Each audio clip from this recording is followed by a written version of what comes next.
이상과는 다른 현실. 요즘 들어 수양시는 대표라는 자리의 무게가 무척 버겁게 느껴집니다. 스타트업이라면 누구나 기업가치 10억 달러, 전설의 유니콘이 되길 꿈꿉니다. 하지만 현실은 낙타가 되기도 쉽지 않다는데요.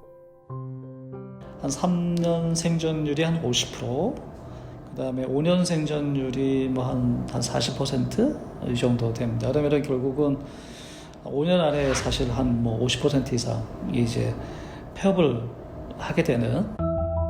보통 스타트업은 3년 차에 접어들면서 자금 조달의 어려움으로 데스밸리, 도산 위기에 처합니다. 순천 삼총사도 지금 그 죽음의 계곡에 놓여 있는 건데요. 창업이 성공하고 창업이 활성화되려면 가장 중요한 두 가지가 필요한데 같이 성장할 수 있는 바로 이 투자, 그러니까 창업자와 돈이에요. 기업이 성장하기 위해서는 이제 자금 이런 부분들이 굉장히 적시에 이제 이렇게 마련이 돼야 되는데, 스타트업이 고성장 벤처기업으로 성장하기 위해선 스타트업을 이끌어갈 인재와 이를 키워줄 단계별 투자가 필요합니다. 스타트업 투자는 한 그루의 나무를 심는 것과 같습니다. 먼저 사업 기획 단계에 비교적 적은 돈으로 투자하는 엔젤 투자. 그 다음 씨앗을 땅에 심고 새싹이 나는 시간에 빗대어 창업 이후부터 시제품을 만들 때까지 이루어지는 시드 투자가 있습니다. 그리고 나무가 성장해서 열매를 맺기 위해 필요한 보다 큰 규모의 시리즈 투자는 본격적인 개발부터 시장 공략 기간의 투자를 말합니다.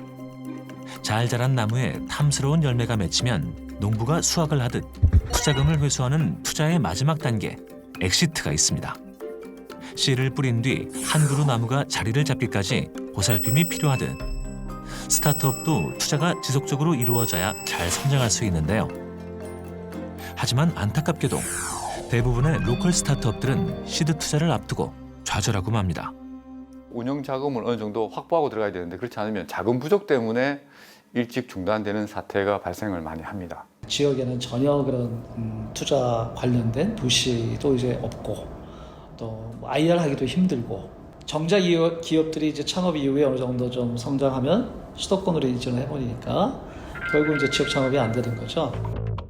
주로 창업 초기 시드 투자와 멘토링을 지원하는 엑셀러레이터는 전국 272개 가운데 약 66%인 180개가 수도권에 몰려 있습니다. 게다가 90%의 벤처 캐피탈도 수도권에 있어 로컬 스타트업의 투자는 그야말로 하늘의 별 따기입니다. 하지만 불행 중 다행으로 최근 민간 투자자들이 외면한 로컬 생태계를 일으켜보려는 지자체의 움직임이 일고 있다는데요. 지역 창업 활성화가 지자체의 정책 아젠다에서 굉장히 중요한 우선순위에 들어가야 된다. 거기에 관련된 어떤 전담팀이라든지 조직, 체계, 프로그램, 예산 이런 부분들이 확보해서 의지를 좀 보여주는 게 중요하고요. 지역에서는 이제 가장 먼저 시작을 했던 것은 부산시예요. 기업한테 투자하는 것들도 부산시에서 10년 전부터 진행을 해서 지금 좀 좋은 성과를 보고 있는, 어떻게 보면 순천시로 봤을 때는 좀 좋은 모델이기도 합니다. 부산시가. 우리나라 제2의 도시이자 제1의 무역항인 이곳은 동북아 해양수도 부산광역시입니다. 최근 부산광역시는 일자리가 풍성한 경제혁신도시, 청년의 미래를 여는 스마트 도시를 목표로 첨단 해양 관광 도시로 거듭나고 있다는데요. 그 중심에 아이러니하게도 낙후된 공업지대인 영도가 있습니다. 대한민국 최초의 조선소가 문을 열었던 영도군은 조선업과 더불어 어묵, 두부 등 제조업 상권이 크게 발전했던 동네입니다. 한때 국내 해양수산산업의 중심지로 승승장구했지만 안타깝게도 조선업의 쇠퇴로 인구가 많이 유출되면서 쇠락의 길을 걷게 된 곳이기도 한데요. 90년대 20만 명이 넘던 인구는 이젠 11만 명대로 떨어졌고 대다수의 집은 오랫동안 비어있는 상황입니다. 그런데 몇 년 전부터 영도에 새바람이 불면서 젊은 사람들이 많이 찾고 있다는데요. 동산마을 도시재생 사업의 일환으로 들어왔는데요. 여기가 오래된 빈집이었는데 저희가 직접 들어와서 고치고 간단하게 음료도 드실 수 있고 디저트나 그리고 칵테일, 와인도 같이 즐길 수 있는 그런 곳입니다. 도시 재생 사업으로 영도에 특색 있는 공간들이 많이 들어선 겁니다. 이 봉산마을이 되게 이제 젊은 분들이 많이 떠나고 나이 드신 어른들이 많이 계신 곳이라고 들었는데 막상 와서 보니까 활력 넘치는 청년분들이 많이 계시더라고요. 그게 이제 알고 보니까 RTBP에 계시던 분들이었고 뭔가 새로운 거나 창의적인 일을 하려고 했을 때 혼자라서 조금 막막하거나 힘들었던 부분들이 그분들한테 도움을 받아서 새롭고 창의적인 일들을 할 수 있어서 저는 네, 가장 좋죠. 네, 많이 도움을 받고 있습니다. 창의적인 일을 하는데 도움을 주는 곳이 있다고 해서 찾아간 이곳은 영도를 대표하는 스타트업이라고 하는데요. 이른 아침부터 무척 바빠 보이네요. RTBP는 지역이 가지고 있는 정체성을 바탕으로 해서 그걸 컨텐츠나 아니면 공간을 활용해서 거기 지역이 어떻게 하면 더 나은 곳이 될지에 대한 걸 도모하고 실행하는 그런 일을 하는 기업입니다.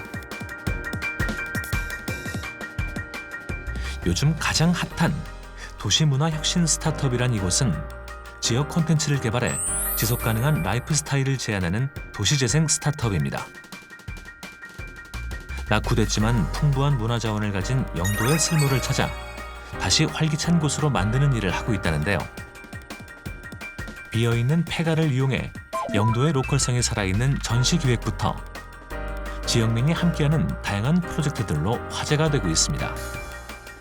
그리고 지금 이 성공은 고향 영도를 향한 대표님의 애정이 있기에 가능한 일이었다는데요. 어디 가시는 길이세요, 대표님? 복합문화공간 끝이에 가는데요. 끝이요? 경상도에서 방언이죠. 바다 끝에 있다고 해서 끝이라고 하고요. 공연, 전시, 워크숍이 일어나던 곳이에요. 겉만 봐서는 그냥 낡은 공장 같아 보이는데요.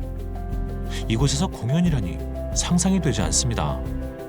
여기는 원래 조선 관련돼 있는 기자재 회사들이 운영하던 곳인데요. 조선 관련돼 있는 사람이 침체하면서 여기가 오랫동안 비어 있었어요. 여기를 문화공간으로 활용하면 좋겠다고 생각해서 복합문화공간 끝이라는 곳으로 만들었던 그런 곳입니다. 조선업 침체 후 오랫동안 제 용도를 찾지 못하고 방황했던 이 폐창고와 이 멋진 공연장이 한 장소라는 게 믿겨지시나요? 한 해 이곳에선 약 40회의 공연, 전시, 파티 등 다양한 문화 행사가 열린다고 합니다. 끝이를 이제 만들어서 문화적인 것들 한 1, 2년 정도 실험을 하면서 또 여가를 즐기고 라고 하면 남은 게 뭔가라고 생각하니까 또 자연스럽게 주거 정주 문제로 또 연결이 되더라고요. 영도의 일거리와 놀거리에 대해 생각하다 보니 자연스레 떠오른 게 바로 영도의 주거 문제였다는데요. 100채가 넘는 영도 봉산마을의 빈집들을 어떻게 활용하면 좋을까 고민했고 고민 끝에 빈집들을 리모델링해 큰 마을 리조트로 만들었습니다. 30년 역사의 오래된 빈집이 이렇게나 멋진 리조트의 객실이 될 거라고 그 누가 상상이나 했을까요? 쓸모없다고 여겨지는 것들의 쓸모를 찾는 그 실험적인 일을 이 스타트업이 하고 있는 겁니다. 이런 노력으로 영도는 다시 활기를 띠기 시작했고 활력을 얻은 영도에 전국 각지의 젊은 청년들이 찾아왔다는데요. 어디 사는지보다는 어디서 일하는지가 더 중요하다고 생각해가지고 부산에 내려오게 됐습니다. 도시재생 분야에 관심이 있었는데 서울에서는 사실 일자리를 구하기가 많이 어려웠어요. 좀 경력직을 많이 뽑는 경우가 많기도 하고 특히 이 분야가. 근데 좋은 기회가 있어서 오게 됐고 지금 많이 배워나가고 있는 것 같아요.